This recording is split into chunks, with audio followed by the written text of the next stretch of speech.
Hi there, welcome to Kneppy Invest. Things are looking fairly bearish out there right now. And in today's portfolio and technical update, we're looking at some charts. And in fact, a few of the indices are looking really bearish. In fact, two of the indices I'm interested in are at 3-year lows. Yes, 3-year lows. Last time, I think it's Russell 2000, maybe even the XSO. The last time they were at these levels was back in 2020 when we're coming out of the COVID-19 financial panic. So things are not moving in the right direction right now. And you can see that with the performance of my portfolios, particularly over the past 2 weeks. We have seen a bit of a downturn in the performance of these. The long-term portfolio down 5.3% compared to the benchmark. The STW, which is only down 3.28. Now, the reason why the long-term portfolio is underperforming the benchmark is simply because a lot more defensive companies in the benchmark, we're talking banks, Woolworths, companies like that, Telstra, even though those share prices, those companies are down, a few more less defensive stocks in my long-term portfolio. Companies I think over the long term will significantly outperform the market, but because there's a bit of fear in the market right now, these sort of companies are being sold off. Best performing company, funnily enough, is, I believe, this still Nick Scali, up 24%, PWR Holdings up 17%, Pro Medicus 16%, and then we've got Breville Group and Domino's Pizza. So a few retail companies in that, so quite surprising. And worst performing company, WiseTech, Telix Pharmaceuticals, who for some reason the market sold off on their quarter report. It was to expectations.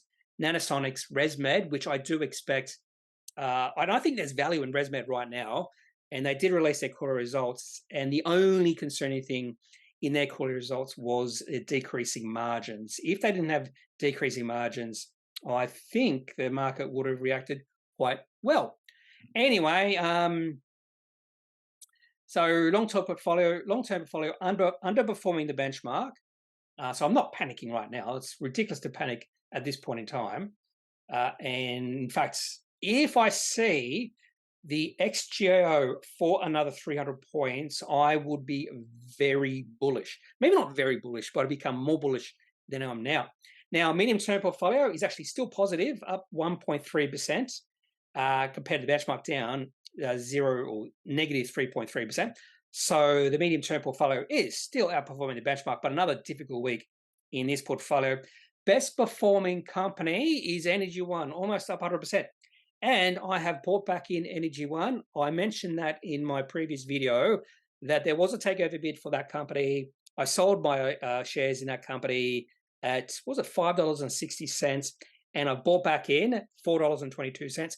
Current share price of Energy One is $4.46. The reason I bought back in is because that takeover bid for the company has fallen through, because whoever wanted to take over Energy One decided, well, we're going to decrease the price we want to pay for your company. And Energy One management said, get lost. It's ridiculous.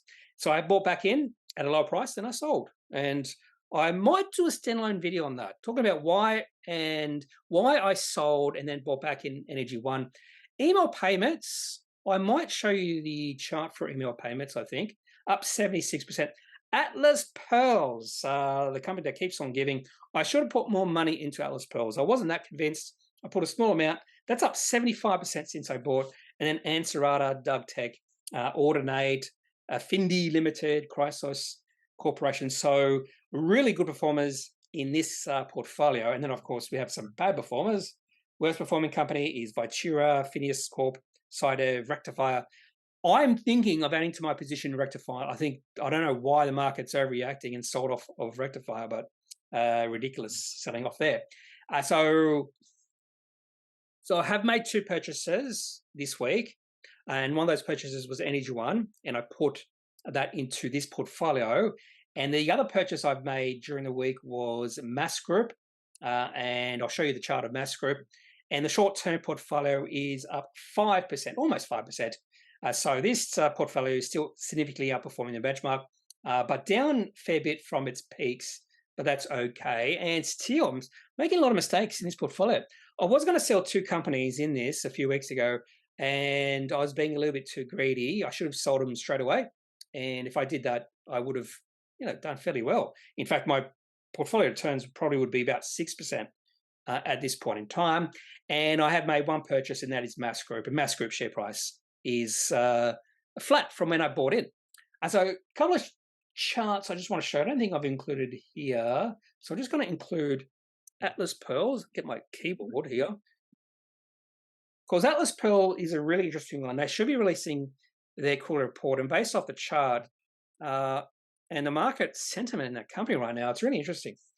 Now on to technical update, and things are looking really bearish out there. It's really interesting on Twitter, and I might actually, in the week that was video at the end of this week, or Wednesday or Friday, I might show you some of the tweets, interesting tweets I've seen over the past few days, but I'll leave that until Friday. So XJO, always start with the XJO, which is the ASX 200, and this is probably the bearish this indice has looked since probably June of last year. That looks pretty bearish. Remember, there was a massive sell-off in June. That was really, I won't say scary. It's nothing scary, but it bounced off 6,400, and then we saw a double bottom with the XJO going back to 6,400 in September of last year. So double bottom there. And this is definitely, XJO definitely looking the most bearish since then. It has been going sideways since then, no trend. And right now, I would say the trend is down.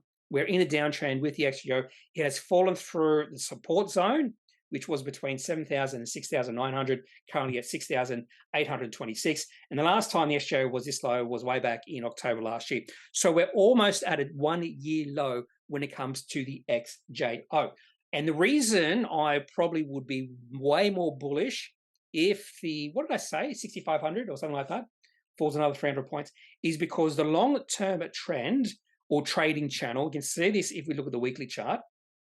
So this trading channel has been in place since 2009, and only once, actually twice, technically twice, it has fallen above or below this trading channel. Once was during the COVID-19 financial panic, which is understandable, and then once just above it, at the peak in the sentiment in all the indices was in August 2021.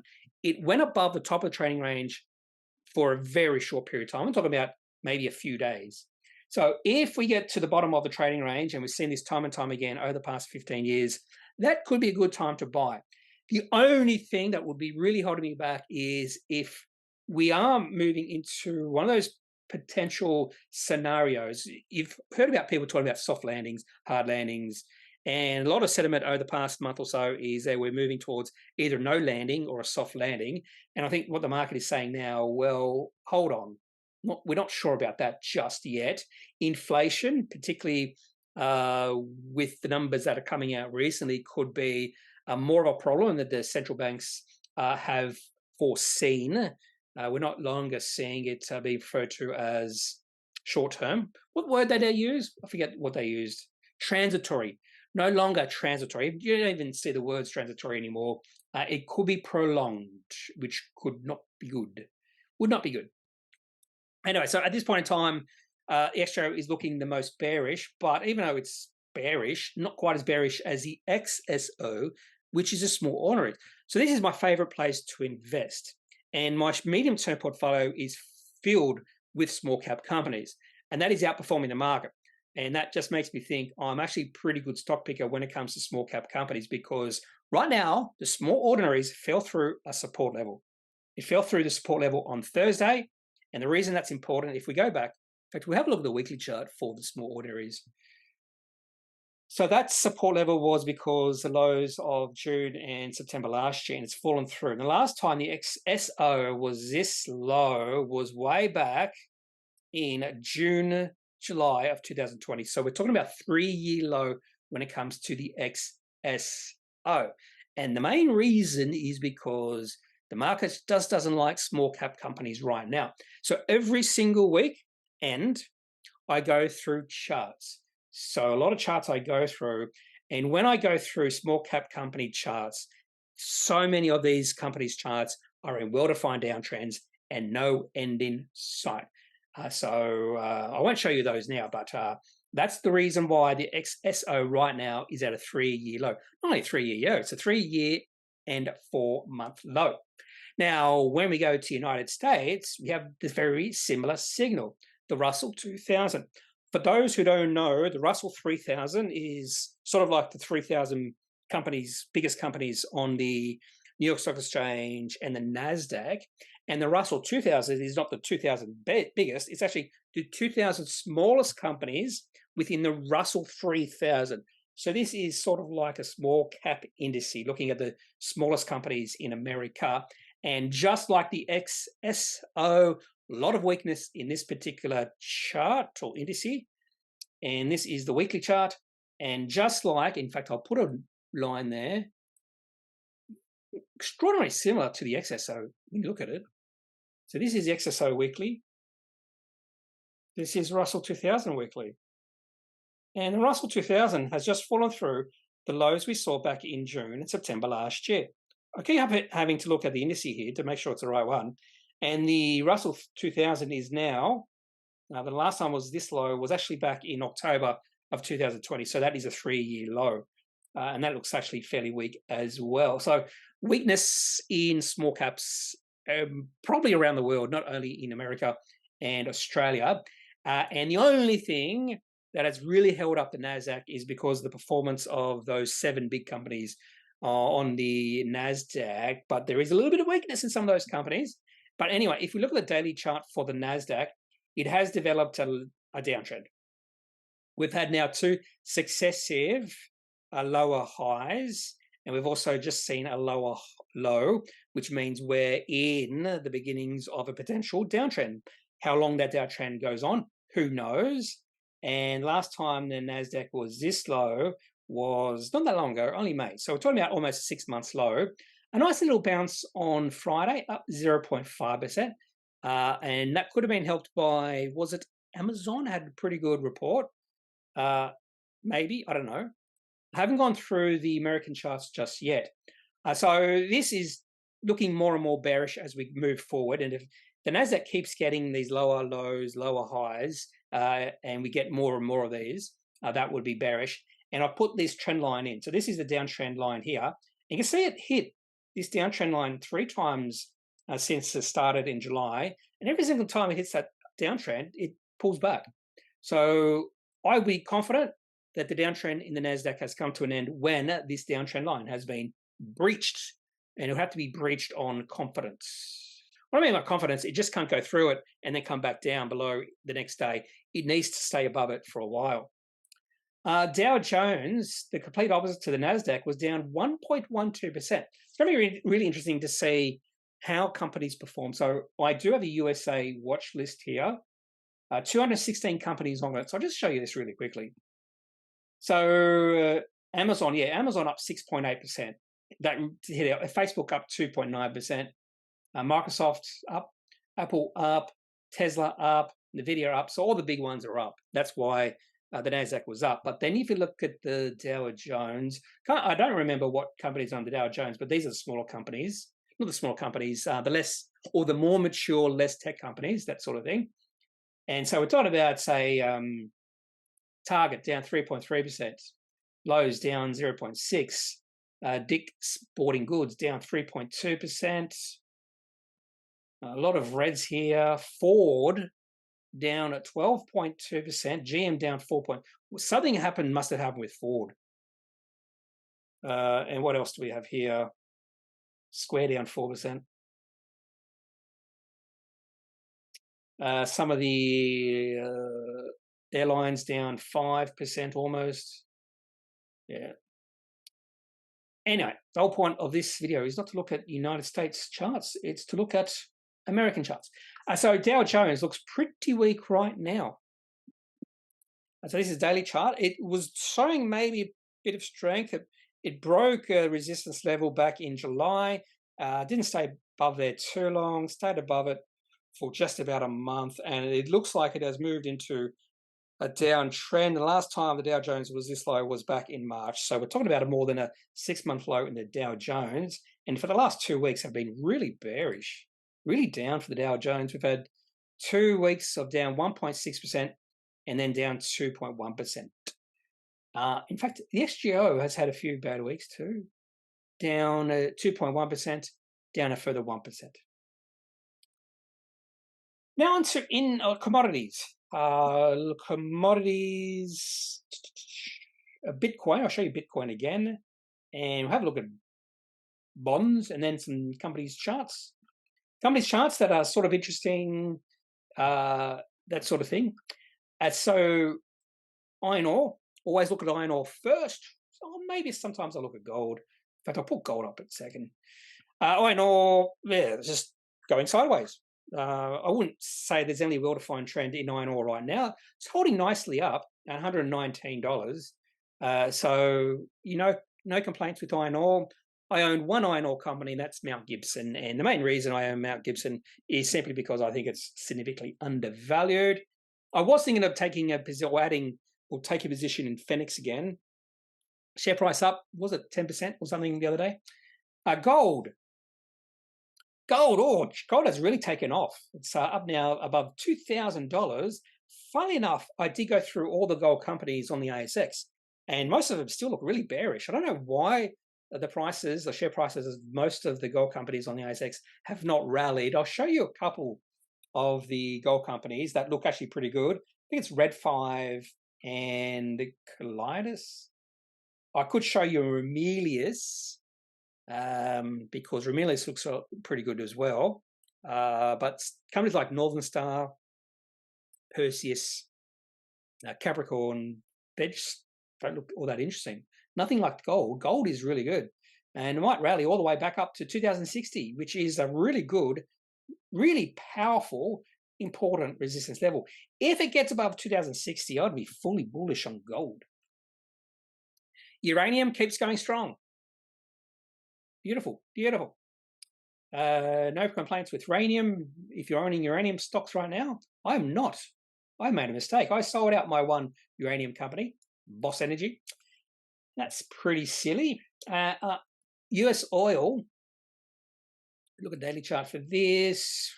Been quite volatile the last few weeks, which is understandable with all the shenanigans going on in the world. Doesn't know if we're going to be up or down in a day. I don't own any oil companies. The only one I'll probably buy right now is Karoon. I think Karoon looks pretty good. Bitcoin, I do own Bitcoin. I think maybe I've mentioned that once or twice. So this is more of I bought Bitcoin simply because the bull case, if the bull case does occur for Bitcoin, I'm not talking about the other cryptocurrencies, but if it does occur for Bitcoin, the price of Bitcoin would be significantly higher than it is. But the probability of my bull case is maybe 5 to 10%. And I'm willing to take that sort of risk. And yeah, for some reason, there was a lot of interest in Bitcoin. Is it mirroring just gold? Is it just sort of a rush to safety? Bitcoin, you could say it's safety. It maintains your wealth, that sort of thing. Although inflation is a different story. So yeah, Bitcoin. I don't really follow Bitcoin all that closely. The only reason I looked at this and I've included in this video is just because for some reason there's a lot of interest in Bitcoin in the past week, particularly Monday, up 10%. Lithium keeps going down. Eventually, it's got to find an area of support. It's down from 85. This is lithium futures. I don't know how accurate this one is. It's really hard to find some lithium charts, trading view and all that sort of thing. But this sort of does mirror what is happening with lithium prices. It's just in free fall. It's been in free fall since the start of, or the end of last year, and it just keeps on dropping. Had a little bit of a bounce in May, June, but just keeps on dropping. And Dr. Copper just going sideways. So this is sort of a proxy for the health of the economies worldwide. And if you look at this, just ho-hum at the moment. And coal, I noticed that there was a couple of coal companies that did get my interest when I looked at the charts. But when I look at coal prices, it's not doing anything. Not doing anything at all. So those two companies I was looking at, Whitehaven, there's another one, Stanmore. They look pretty good, but it might be the reason those companies' share price might be going on a little bit of a run is because of company-specific things, not because of coal. There's not a perfect relationship between the price of a commodity and a share price of a company, but there's a pretty good relationship, but it's not absolutely perfect. Bonds, we look at the US 30-year, Australian 10-year. and they're still on a tear going up. In fact, the Australian 10-year is at 4.8%, and that's the weekly, or look at the daily. So it looks pretty good, up as high as 4.9%, and which means the TLT, which is the Treasury Bond ETF on the Nasdaq, is at record lows. Don't forget, I think I say this all the time, don't forget there's the inverse relationship between bond yields and bond prices, and that's why we had a 40-year bond bull market between the 80s and a few years ago, because bond yields were going down, bond prices were going up. Soon it will be the time to buy the TLT. The last time it was this low was back in 2006, which makes sense. The last time bond yields were this high was back in 2006 or 2007, sometime around there. Now onto individual companies. And I'll show you the two companies I purchased during the week. First was, I sort of hinted I was going to buy Maas Group last week. I was maybe a little bit too hasty, but I said if the share price stays above this nice little, we'll call it resistance support level, I will take a position. And then the next day, the share price fell down a little bit, 7 cents, down 2%. But there was a nice rally in the share price during the day. It was down as low as $3.20 and then closed at $3.40. I think they had the AGM, so maybe the market didn't like something in the AGM. So not a high confidence holding. This is just in my short-term portfolio, and I'm willing to sell this company pretty quickly if I don't see the share price rally up to $3.60 fairly quickly. And Energy One, this is a longer term hold. So there was a takeover bid announced on the 28th of August. I sold at $5.60. I could have sold at $5.70, so I didn't pick the high, pick the top. You're never going to pick the top and pick the lows, but and then there was hints that the takeover bid won't go through, and then the share price fell to as low as $4, and I picked up some shares at $4.22. Share price now $4.46. Now, this share price of the shares in this company can be liquidly traded at times, and the remaining of my bid may not be hit, or it could be hit. Who knows? Wait to see. I'm not going to chase the share price. If it gets hit, great. If it doesn't get hit, well, the share price keeps on increasing, which will be good. Anyway, let's go on to some of the companies I don't own that do look interesting for various reasons. A company that I would only own if I see some value. And the share price, I think I did include Transurban last week, so maybe I shouldn't be talking about Transurban in this. But the share price has fallen through last week, fell through support level or the trading channel, and has not recovered. And because it's not recovered, this is a more bearish sign for Transurban. It's not the sort of company I like, and it's understandable why the share price is diving. This is sort of a bond proxy. And even though people say, oh, what a great company, because they can increase the tolls they pay by inflation. But this company would have a lot of debt. And I would say, I don't know, have not studied this company, but I'd say the financing that debt, if interest rates remain high and bond yields continue to rise, that sort of thing, I think that's the reason why the share price has taken a massive hit over the past few months. In fact, the share price has fallen from $15.20 to $11.89. Is there value in this company? Who knows? I'm not going to even look at the price-earnings ratio. It's always ridiculous. But the dividend yield, 4.9%. I'm just not a fan of these sort of companies. Tyro, I think I also included Tyro last week. And I think the main reason I included Tyro is because it was getting close to a support level, the recent lows we saw back in June of this year. Share price has fallen through that level, but we have seen a little bit of buying the last 2 trading days. At 88 cents, I do have a small holding, but I would be willing to take or add to my position in Tyro Payments at these levels. Maybe. And one of the reasons I might just trade Tyro Payments is I wouldn't be surprised to see a little bit of bounce from here, because I would say without even looking at it, this share price in this company is a little bit oversold. Share price has fallen from $1.30 to 88 cents in about 2 weeks. Aeris Resources, a company I've owned in the past, there was something bullish that happened, some good news that happened 2 weeks ago. Share price went from 17 cents up to 24 cents. You can see 3 really good days in a row. Just a dead cat. Well, I wouldn't say it's a dead cat bounce, but I don't get interested in those sort of rallies when the share price has been in a well-defined downtrend. You can see why the share price has fallen now below it was when or before that little rally in the share price. And the share price now for Aeris is at 16 cents and market cap 110 million. I think eventually this company might be attractive based on value, but they did shut down one of their mines, I believe. But anyway, not yet for Aeris Resources. Nine Entertainment, company I don't really follow that closely until I saw their chart. And look at the chart. This is just the daily chart. Share price going sideways, been going sideways since June of last year. And you can definitely see when the share price gets up to around about $2.20, you sell. When the share price gets to about $1.80, you buy, trading in a range. And right now, the share price is $1.81, the bottom of the range. Doesn't mean the share price will bounce from here. The share price could fall through the bottom of the range, and that would be a bearish sign. So a trading, what's the word I was looking for? A trading strategy for this play would be taking a position at, say, $1.81, or maybe just waiting for the bounce, if there is going to be a bounce. And then if the share price falls below $1.80, you just sell and take a small loss.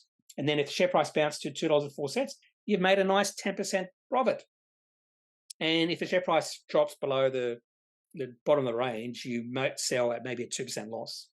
So it's just it's just sort of taking the potential returns if it does bounce and taking that into account, taking the potential returns alongside the potential loss. And there is a potential trading play there, if that makes sense. And now it's a bullish chart. Bisalloy Steel, it looks pretty nice. Share price has jumped up pretty good. Market cap about 114 million. Probably should have a look at this company a bit closer because look at this weekly chart. It's beautiful weekly chart. So Bisalloy Steel is doing something right. Share price moved into an uptrend in about 2017 at about 70 cents and just keeps on rising. Maybe you could say or argue you buy this company on a dip, and right now it's an all-time high. Well, make an assumption it's an all-time high without knowing the history of the company, but it does look like it's at an all-time high. Go Bisalloy Steel. I don't know anything about you. Market cap, according to TradingView, is 114 million. Last year, this company revenue 153 million, profit 13 million. Nice increase in revenue year on year, and the company's profitable with a dividend yield of 5.65%, price earnings ratio 8.7%. Probably should do research on Bisalloy Steel. Now onto a company I am trading right now, and that's Step One.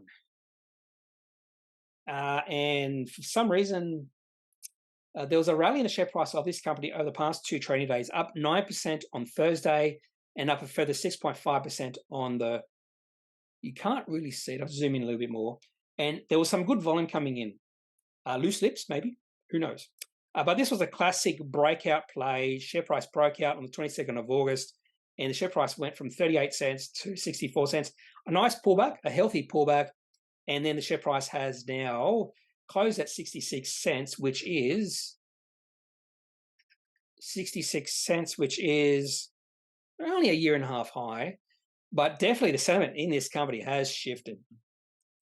I got a nice pay. I got a nice dividend from this company as well.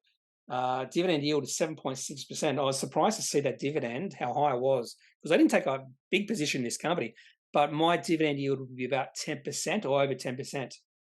So if they keep producing financially and keep on having a dividend, and that dividend grows over time, I'd be willing to hold this company, even though I'm not the biggest fan of their business model. If you don't know Step One Clothing, they manufacture those, there's underwear they manufacture, and it's supposed to be really, really comfortable. I have heard a few people say that their underwear is really comfortable, and these people have said that they, even though it's comfortable, based off the price, they're probably not willing to buy more, and then they just find themselves buying more because it's just so comfortable. So maybe they do have a good business model, comfortable underwear.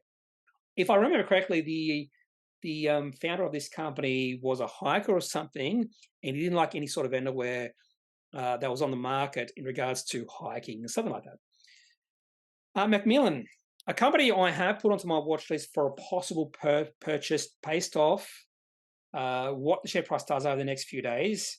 So they released a positive trading update on the 24th of October. Share price rose almost 10% that day. Share price has gone sideways since then, but because the share price has been significantly higher in the past 6 months, that has really held me back. This is not a breakout, but good volume coming through. And if we don't see a lot of selling, this could be maybe the start of a new uptrend for McMillan Shakespeare. And their positive update was in regards to the novated leases and how many people are buying EVs through novated leases. And I have told people, have a look at it. If you're really interested in getting an EV, have a look at the tax incentives you might be given through novated leases. And that's probably why there's big business in novated leases and EVs right now. Now, on the flip side, Closer Gap has fallen a fair bit from the highs, from 50 cents down to a low of 27 cents. Share price almost halved. I don't remember seeing any significant announcements from this company, and the share price did bounce off 27 cents on really good volume on the Wednesday, 25th of October. That could have been a capitulation. That could have been the low. So 27 cents could be the low for the Closer Loop.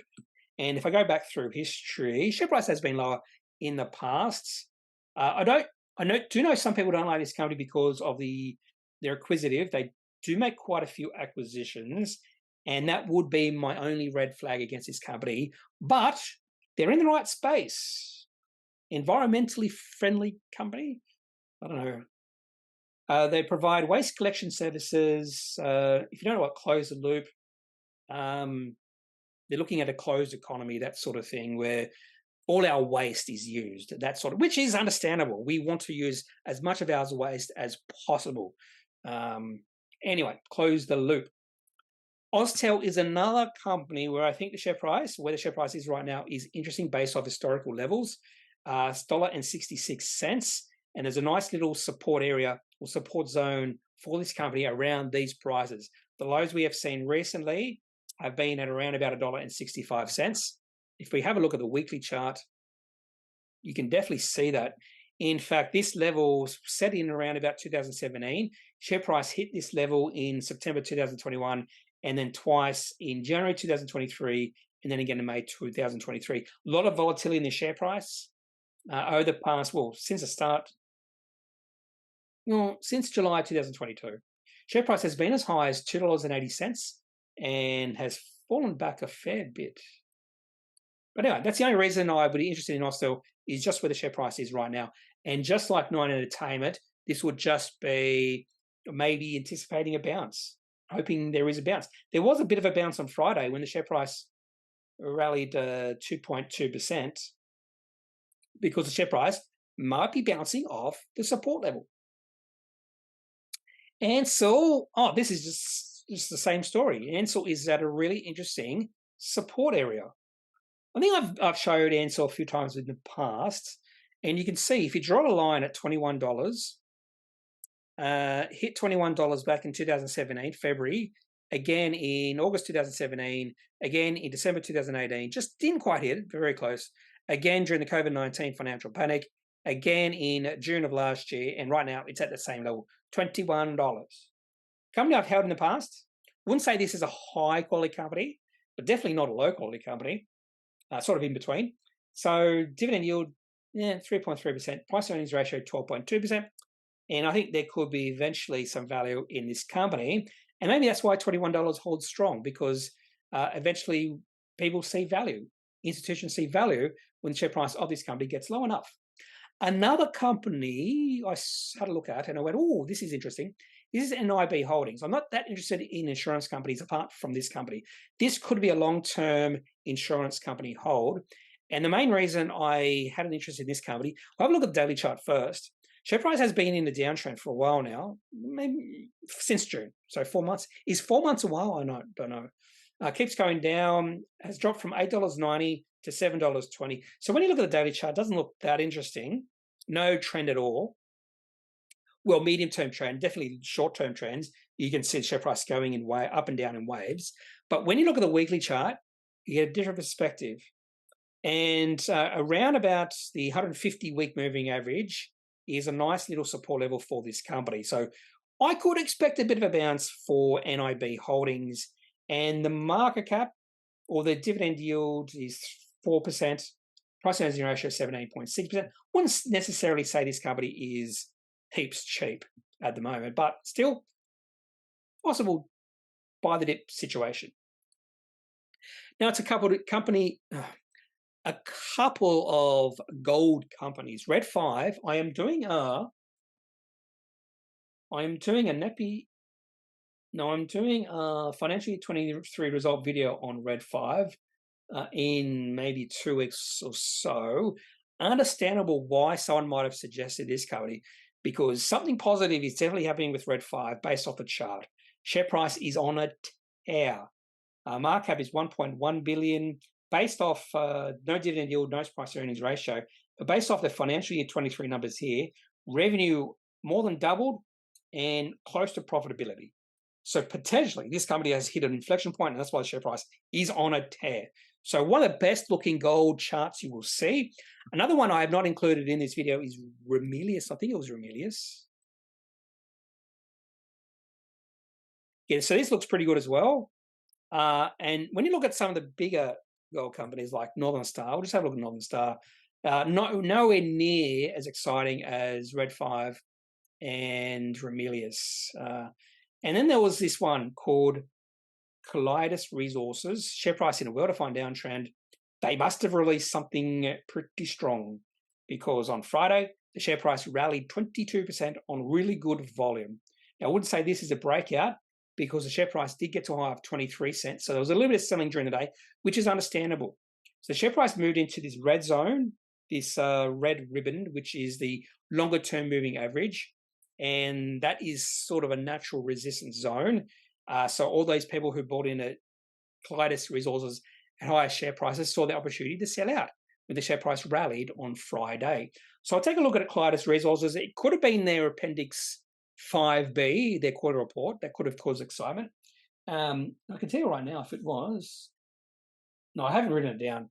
So I would expect it was something like that. Markup 119 million.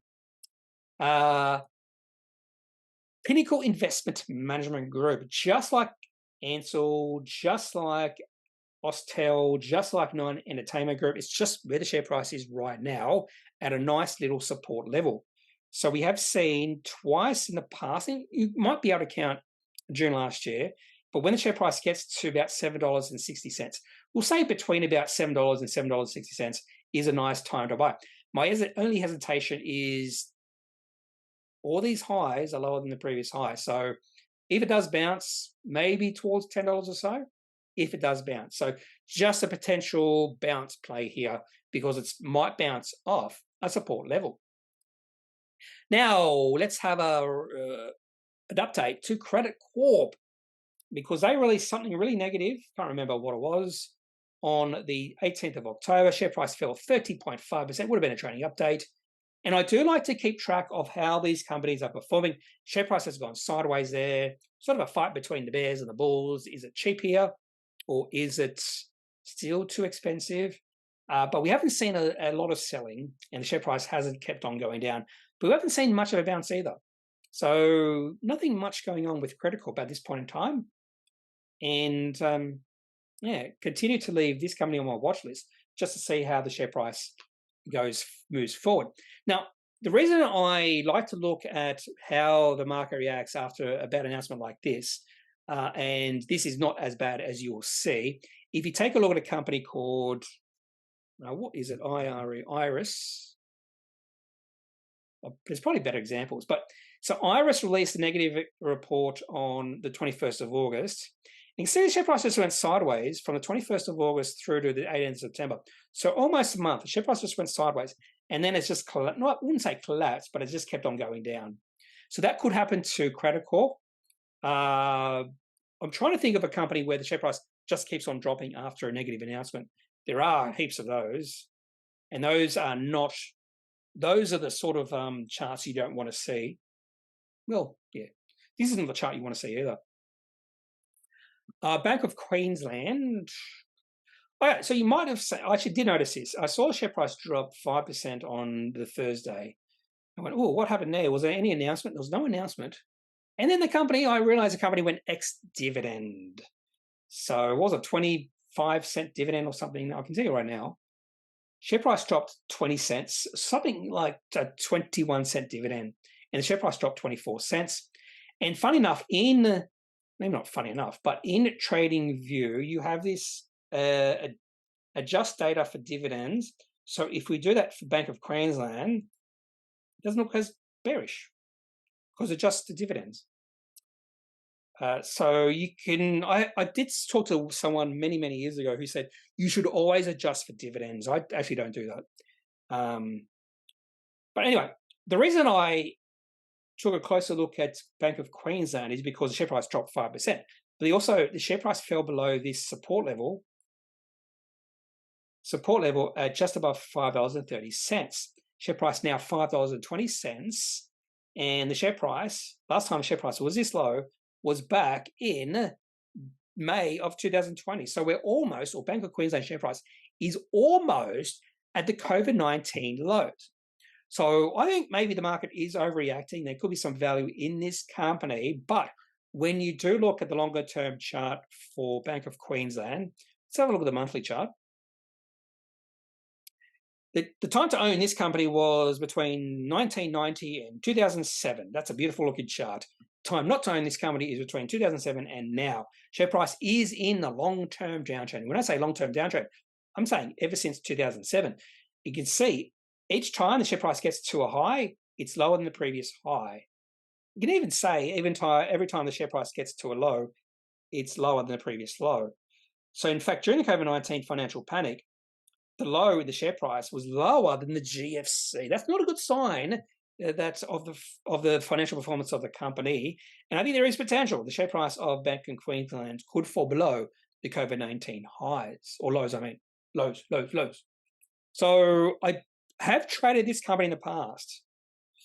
And I think there might be some value. Don't look at the price to earnings ratio. I think there could be some value, but if you do look at the daily chart, the share price is still on a well-defined downtrend. It just keeps on going down.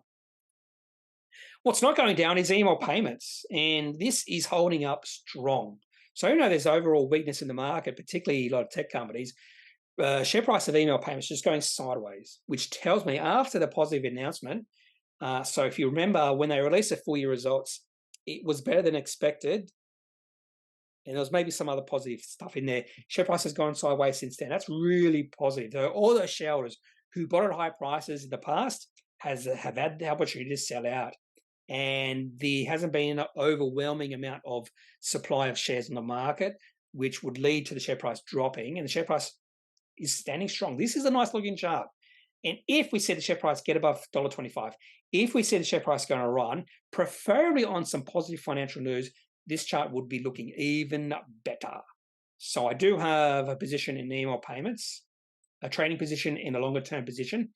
And finally, Atlas Pearls. So I bought Atlas Pearls around here. I think it was 5.2, 5.5 or 5.2. I can tell you right now what I bought Atlas Pearls at. 5.2 or 5.5. I can't remember. I bought Atlas Pearls. Come on. It doesn't tell you what I bought it. I have to go click on Atlas Pearls.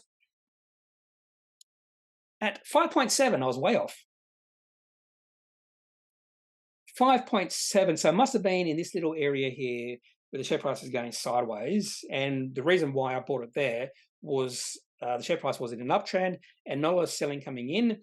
And for some reason, the share price have taken off. You can see the share price accelerate in September, and the share price goes sideways.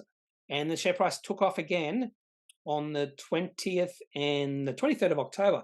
23rd of October went up 21%. And the share price has pulled back a little bit, but not a lot of selling. Volume has gone down. And it's going to be interesting to see what happens when they release their quarterly report. I would expect, and this is not me doing any research, one of the reasons why the share price might be taken off could be the price of pearls, and the company might be hinting because they sell pearls, they grow pearls, sell pearls, that maybe the pearl market is really good right now. I don't know. I don't follow the pearl market at all. If you do, I'd love to hear your opinion. But just based off the chart here, there is a lot of excitement in this company, in growing volume as well. But I'm not sure if this is a long-term hold. Maybe, I don't know. Market 42 million, and look at the last year. So market cap of this company is 42 million. P ratio 4.8. Last year, $27 million of revenue, $9 million of profit. Really nice margins, profit margin of 33%. That's sustainable. Anyway, maybe it's just, if you look at the weekly chart, just almost every week, there's 1 week it was down a little bit, 1%, but since August, weekly returns or weekly increases of share price of 12%, 16%, 11.5%, down 1.7%, up 5%, up 30%, down 1.2%, up 5.2%, up 12.3%, and last week up 9.9%. My only concern is just the sort of the acceleration in the share price, and maybe I should be thinking about taking profits. Anyway, that's all I got for today's video on this technical and portfolio update. If you have any thoughts about any company I've included in today's video, or maybe any commodities, bonds, Russell 2000, Bitcoin, if you hate Bitcoin and think it's a disastrous investment, I'd love to hear your opinion. I'm not completely sold on Bitcoin, but I can definitely see a bull case over the next, say, 20 or 30 years. And that's the only reason I've taken a small position in Bitcoin. Sometimes I forget I've taken a position, but then I realize when I look at the Bitcoin chart. Anyway, so leave any thought you have in the comment section of this video. Otherwise, I'm not a financial advisor. If you do need financial advice, make sure you seek out someone who's qualified and can speak to your own financial needs. That's it for this video. Have a good day. Bye.